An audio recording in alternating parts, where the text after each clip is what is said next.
May as well share. Maybe telling the story will help me stop thinking about it, now that my children are getting older, and may start asking to attend summer camp someday. I was a counselor at a popular girls' summer camp in my hometown area of the state. Well, actually, I was the craft director, which gave me a bit more freedom and a nicer place to sleep. But this was a camp that I had attended myself as a girl, and when I was in college, I went back to work there. I loved this camp. It meant a great deal to me, and I knew all the trails, all the different camping areas for the girls, and the secret way to get underneath the swinging bridge, how to hike up the ridge the back way. I had spent a great deal of time there, and always felt comfortable and safe.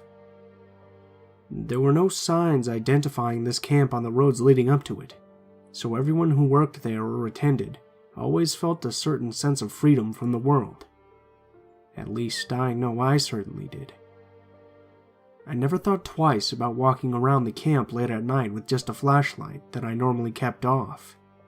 After living outside like that after a while, your eyes get very used to the dark, and you rely on the moonlight to guide you.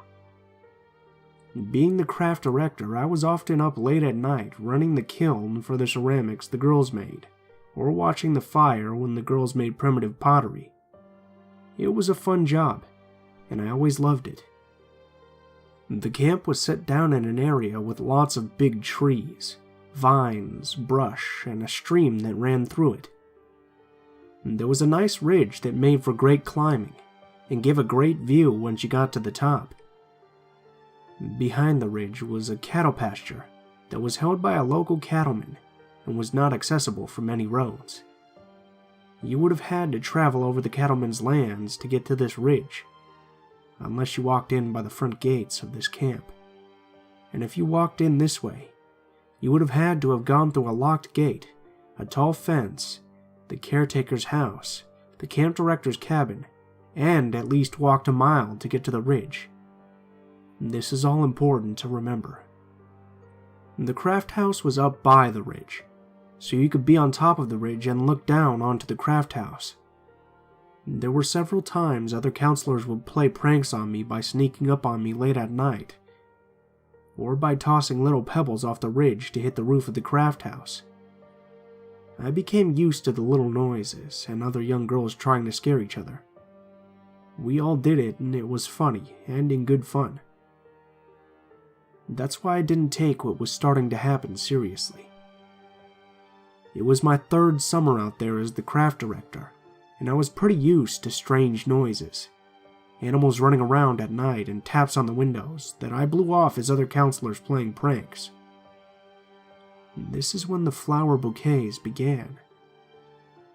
There were just little bouquets that were left in front of the doorstep of the craft house, the side door, on the outdoor potting wheel. A couple of times I even found them inside the craft house.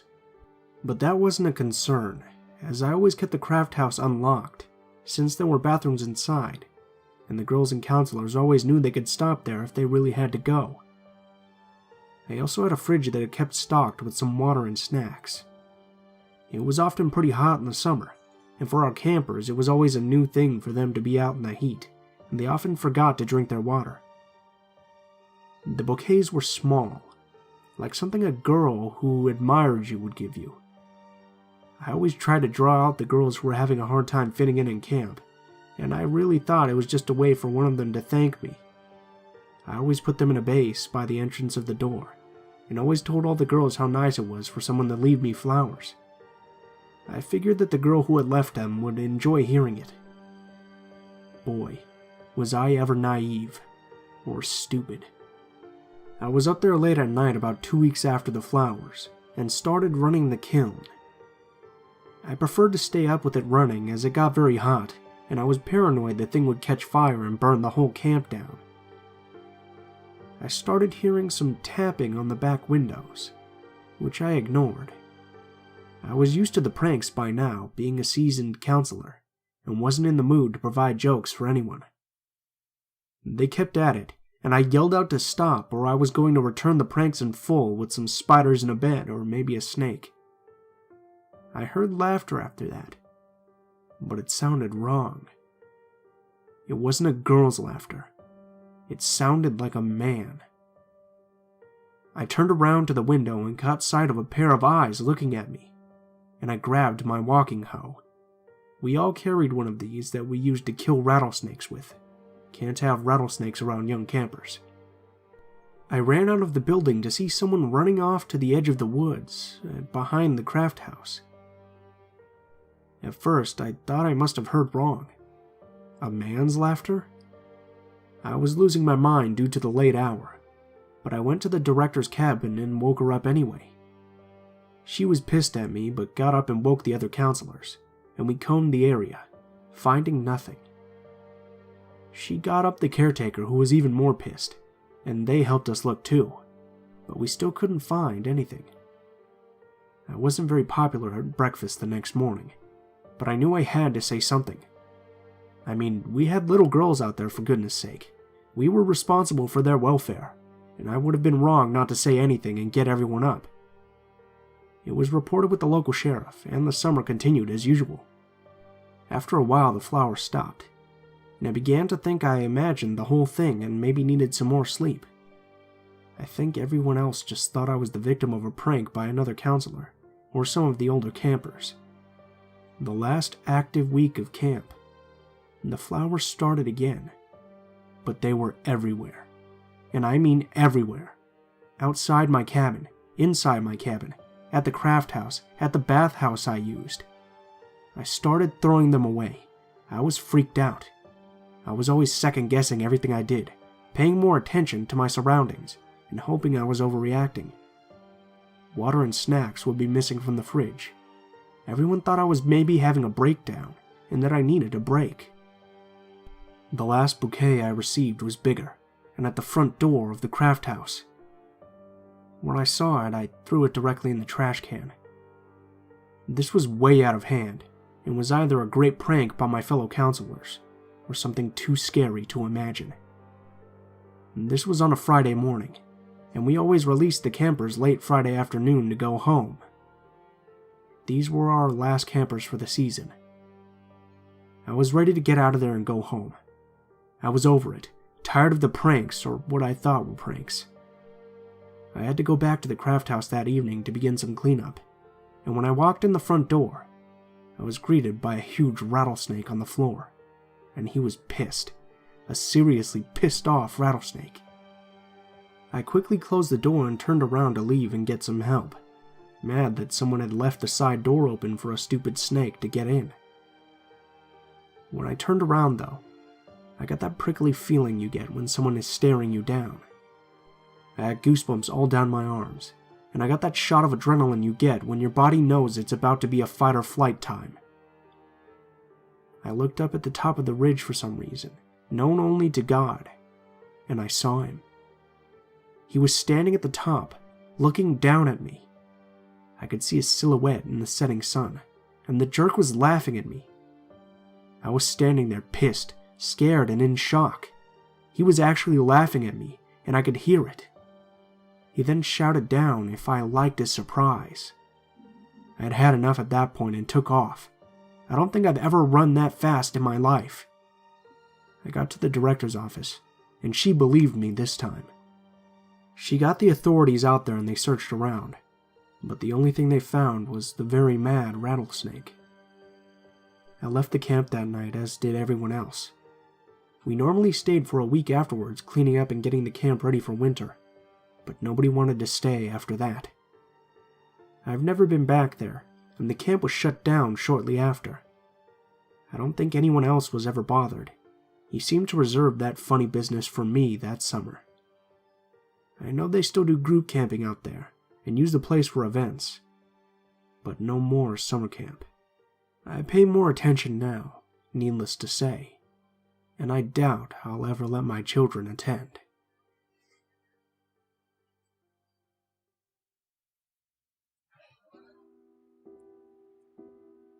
It was the summer between my 7th and 8th grades at a private Catholic middle school.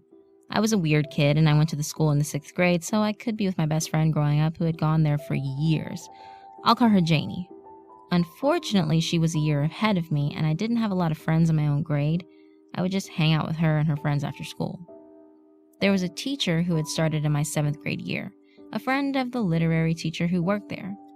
She was eccentric and fun among a group of otherwise standard Catholic school teachers, so when we all heard her friend was coming to teach, we were all excited to have a new teacher we all didn't hate. I'll call him Mr. Trenchman. He was a chubby guy, maybe in his late 30s. He always had his shirt untucked and his hair disheveled and a good amount of stubble on his face. He had really youthful brown eyes and made his students feel like he was one of them, and a dry sense of humor that most people ate up after being subjected to the point-blank lessons and lectures from every other teacher in every other class. I didn't have one class with him, but Janie did. She loved being his student, so trusting her, I thought he seemed like a pretty cool dude too. In the summer, Janie told me she was going to help out at a summer camp that he ran. The bus would pick her up and the other students every morning from our school and drop them back off in the evening. She was going for free since she had graduated and was technically a high school student. She and her friends were going to be volunteering as the camp counselors. I was upset. All of the friends I had would be going to his camp every day, and since I wasn't in high school and couldn't be a counselor, I wouldn't be able to afford to go. Mr. Trenchman took pity on me and told Janie to bring me along for free for the day. It was a good time. He'd been running the camp for years, and though everyone knew everyone, they were very inviting and friendly. I got to hang out with my friends all day, helping Mr. Trenchman and all of the other counselors keep the younger kids under control. Mr. Trenchman made me a deal. I could come every day and just pay about 20% of the price of the camp to cover the food and supplies I'd use. The rest of the 80% would be covered by me helping out. I think he knew I was a little lost, a year behind my friends, but too old to really enjoy the camp from a kid's perspective, so I took the deal and worked at the camp. It was a great summer. I got close with everyone there like a family. They'd all known Mr. Trenchman for years.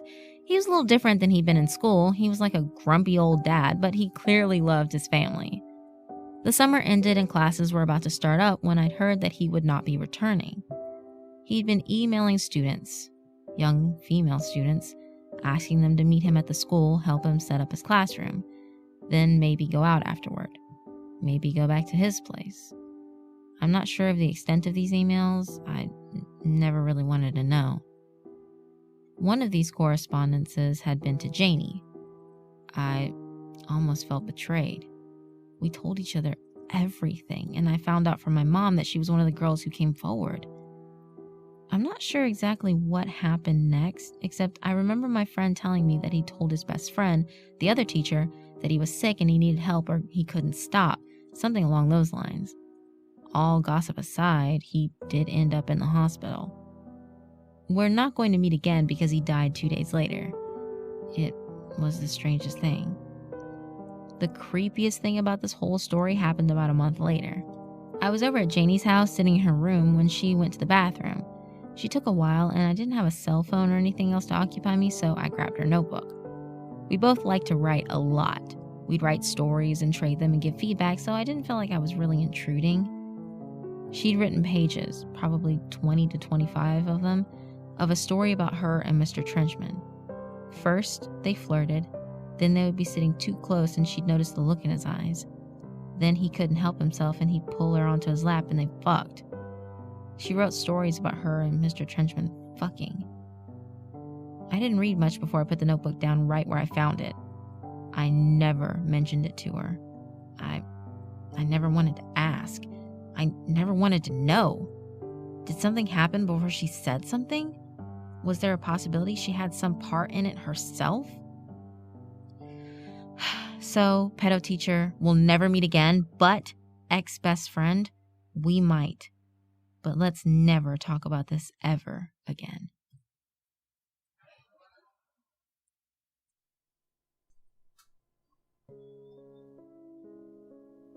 When I was 8 or 9 years old, I was good friends with a kid named Eric who lived down the street from me. I still am, and we're in our late 20s now.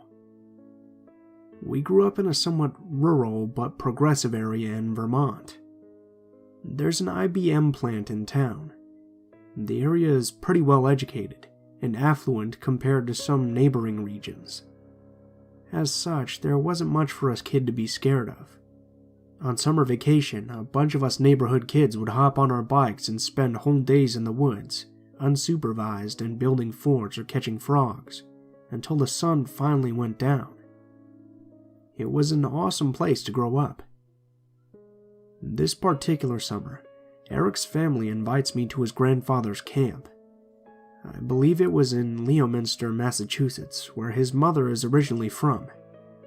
This is no problem for my parents, since our families have been friends for a while, and they're probably happy I won't be around to start fights with my younger sister for a few days.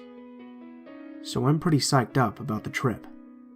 The camp is on a body of water, so there'll be water skiing, fresh fish, campfires, and s'mores. At this point, the minivan is loaded up. Eric and his 2 younger siblings and myself, and the 4-hour drive passes without incident. On the way there, they make a point of explaining to me that at one of the neighboring camps, there's an older girl we need to watch out for. Apparently, she had some sort of mental illness, and was not quite right in the head somehow. I just replied with a simple, "Got it," not worried since my 9-year-old self was still shy around girls my own age, much less older girls. They definitely had cooties or something. When we finally get back to the camp, the place is even cooler than I expected. The building was huge, and a bunch of Eric's relatives were also there. It had a forest to both sides, open water in front of us, and not another camp in sight. It doesn't really get any better than this for kids who want to run around in the woods or paddle around in a canoe, and that's exactly what we did for the first couple of days. I remember we caught a turtle that was smaller than a hockey puck, and pleaded with his parents to keep it. The weather was perfect. Fast forward a few days, and we're having a cookout on the day before we have to go home. Some of Eric's uncles had gone out that morning and caught a bunch of catfish.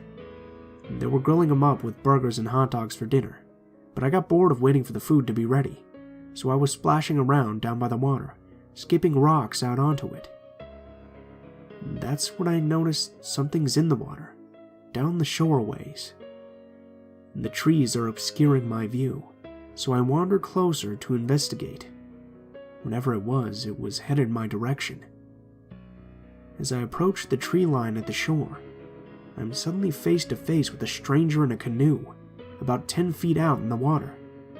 There's a girl sitting in it, by herself, and she waves at me. She's older than me, but not a grown-up yet. She looked normal enough. She starts talking to me and doesn't seem to be too threatening.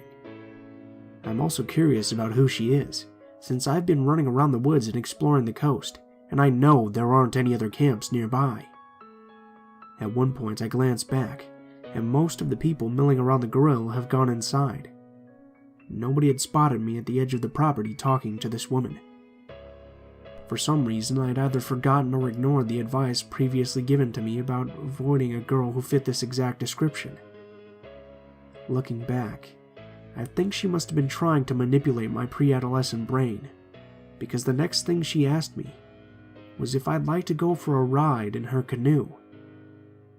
It sounded like a fun thing to do, so I start wading out in the water to hop in the boat, when I hear Eric's mom shouting at me very urgently, "Joe, it's dinner time!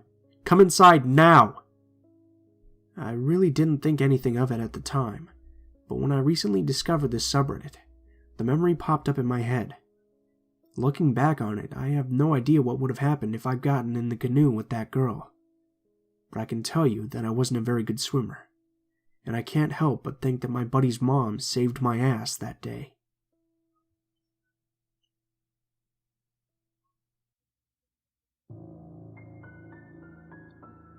When I was 19 years old, I worked at a summer camp as a counselor and lived at the camp on weekends when there were no children present. Weekends weren't scary per se, but because everyone was more or less doing their own thing, they could put us a little on edge, being more or less alone. One Friday night, I went into town with 2 other young women who worked at the camp. We got back very late in the evening. 2 of us were staying in the lodge, which is one of the first buildings you see as you enter the camp, and the other girl was staying in one of the cabins, which were about a half a mile away, most of that walk through the woods. We begged her to just stay in the lodge with us that night because it was late. She refused. We asked her to at least let us take the truck up there so she didn't have to walk. She liked walking at night and the thought of the walk didn't scare her. We finally relented and let her go, asking her to call us when she got back to her cabin. 15 minutes after she left, we see lights in the driveway to the camp. It was a camper. My friend told me not to worry about it. There was a group coming to use the camp facilities for a week the next evening, and one of their leaders always brought her camper. She tended to arrive at weird times, so the fact that she was there at 3 a.m. was nothing. 10 to 15 minutes later, we hear someone at the door of the lodge trying to get in. Our first order of business was to make sure it was locked up tight, as there were a lot less people staying at the camp this particular weekend. Thinking that it's her, we go to the door where we see a man standing there trying to get in. Not knocking, simply trying to get in. Swallowing our fear, we go to the screen door, opening the non-screen door but leaving the screen door locked, and ask him what he was doing. He tells us he is looking for the Eagles campground. We actually got people arriving at the camp asking about that a lot, so we start to give him directions. At which point he says, "I can't hear you, open the door." To be clear, we were talking throughout a screen. There was no way his hearing was obstructed by the screen. He was just trying to get in. We tell him we can't do that and that if he tried to get in, we'd call the police. We repeated the directions. He left. We relocked the door and checked to make sure all of the other doors were still locked. Content that the lodge was secure, we armed ourselves with butcher knives because we were still a little scared. We heard him start up his camper. We looked outside and noticed that he was driving into the camp rather than leaving. We tried calling the third girl, who was undoubtedly alone, but we got no answer. We tried calling our boss, but still no answer. It was at that point that we realized that had he come from the direction he said he had, he would have driven right by the Eagles campground, so why was he here? We debated calling 911 but decided against it. We kept trying to call the girl from our group but never reached her. We never saw him leave the camp, but in the morning our friend was okay and we couldn't find his camper, so he must have left. Oh, I just remembered something else. The following morning, after we checked up on the third girl, she had heard nothing and seen no sign of him, and discovered the camper was no longer on the property, meaning he left well after 4 and who knows how much of the camp he saw. We met up with some of the male counselors who had spent the night at the Eagles campground because they weren't allowed to drink on the camp property. They were all of age, and they told us that their tent had been set up by the entry to the campground and that no one showed up after midnight, which makes it even creepier to think about.